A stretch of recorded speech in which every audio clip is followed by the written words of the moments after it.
দর্শক বন্ধুরা দেখতে পাচ্ছেন আমি কাঁচামরিচের ক্ষেতে আছি।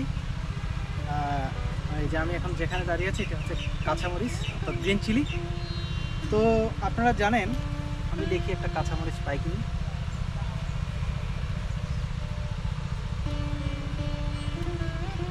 আপনারা জানেন এই কাঁচামরিচের স্বাস্থ্য উপকারিতা কী কী। আমি এখন আছি রাঙ্গুনিয়ার সোনাইছড়ি গ্রামে, এটা আমার জন্মস্থান।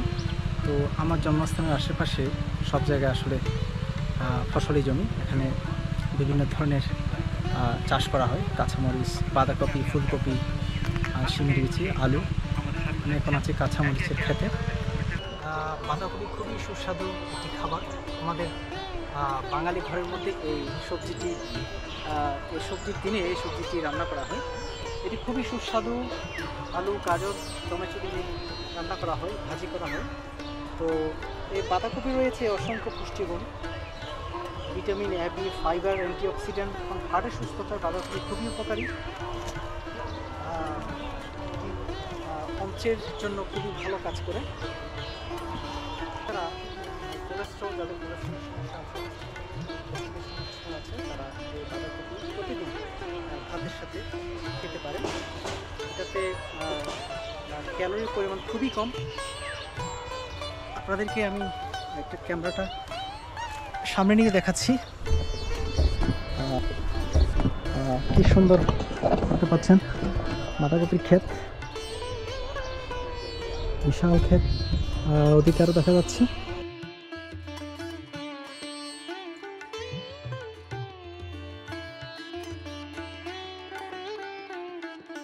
দর্শক, এখন আমি যে ক্ষেতের মধ্যে দাঁড়িয়ে আছি এটি হচ্ছে শিমের ক্ষেত। আমার নিচে দেখতে পাচ্ছেন শিম, এটা আমরা চট্টগ্রামের ভাষায় বলি সৈয়দ বিচি, তো বা এটা শুদ্ধ ভাষায় শিমের বিচিও বলে। খুবই সুস্বাদু একটি সবজি, যেটি রান্না করে খেতে হয়।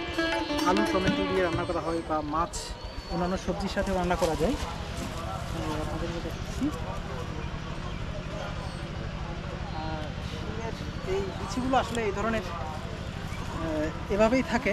তো এটা এখান থেকে খোসাটা ছড়ালেই এই ধরনের বিচিগুলো পাওয়া যায়। বাজারে আপনারা দেখতে পান যে এই ধরনের বিচি। তো খুবই সুস্বাদু একটি সবজি এটি। আপনারা এখন যেভাবে দেখতে পাচ্ছেন, এখান থেকে শিম সংগ্রহ করে কাঁচা শিমের বিচি বাজারে বিক্রি করার জন্য বা খাওয়ার জন্য উত্তোলন করা হয়েছে। বাকি যে শিমগুলো আছে এই শিমগুলো পরিপক্ক হওয়ার পরে এখান থেকে উত্তোলন করে বছরের অন্যান্য সময় খাওয়ার জন্য রেখে দিবে বা পরবর্তীতে এগুলো রোপণ করার জন্য বীজ হিসেবে সংরক্ষণ করা হবে ঘরে। তো দেখতে পাচ্ছেন একদম অনেকগুলো জমি শিমের চাষ করা হয়েছে। আর এদিকে হচ্ছে এগুলো তিত করলা, যে এখনও আসলে চারা গাছ মাত্র রোপণ করা হয়েছে, যার কারণে খুব লতা পাতা খুব একটা দেখা যাচ্ছে না। যখন পরিপক্ক হবে, করলা ধরার সময় হবে, তখন এখানে উপরে চালগুলো একদম পুরাটাই আপনার ছড়িয়ে ছিটিয়ে ঝোপঝাড়ের মতো হয়ে যাবে।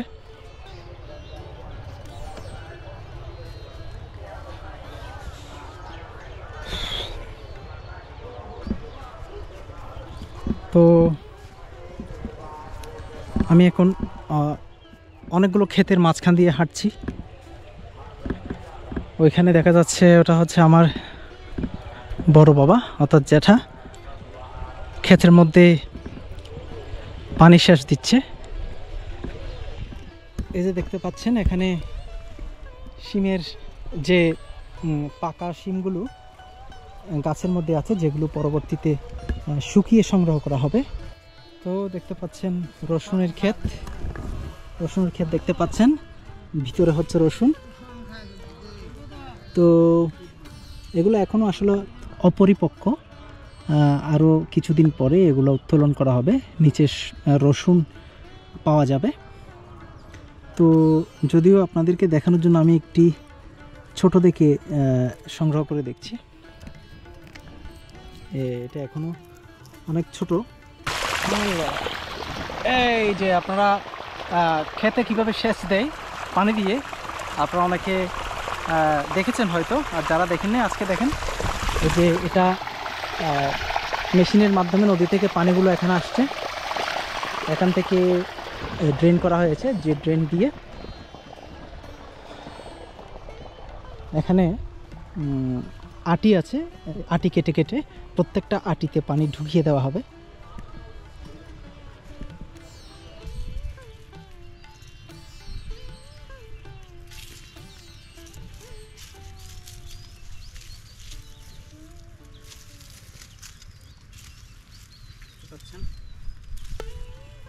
আস্ত শিমের বিচি গাছসহ একদম গাছসহ উপড়ে ফেলেছি। এখান থেকে খোসা ছাড়িয়ে শিমের বিচিটা সংগ্রহ করব এবং শহরের পাশে নিয়ে বেশ কয়েকবার খাওয়া যাবে।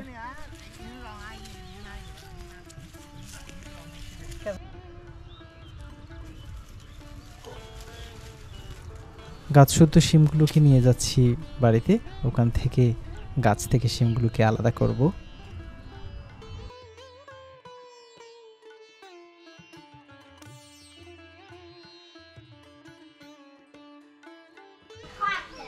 দেখতে পাচ্ছেন যখন শিমের বিচিগুলো এই যে খোসা থেকে ছড়ানো হবে, দেখতে পাচ্ছেন কি লাল লাল বিচি।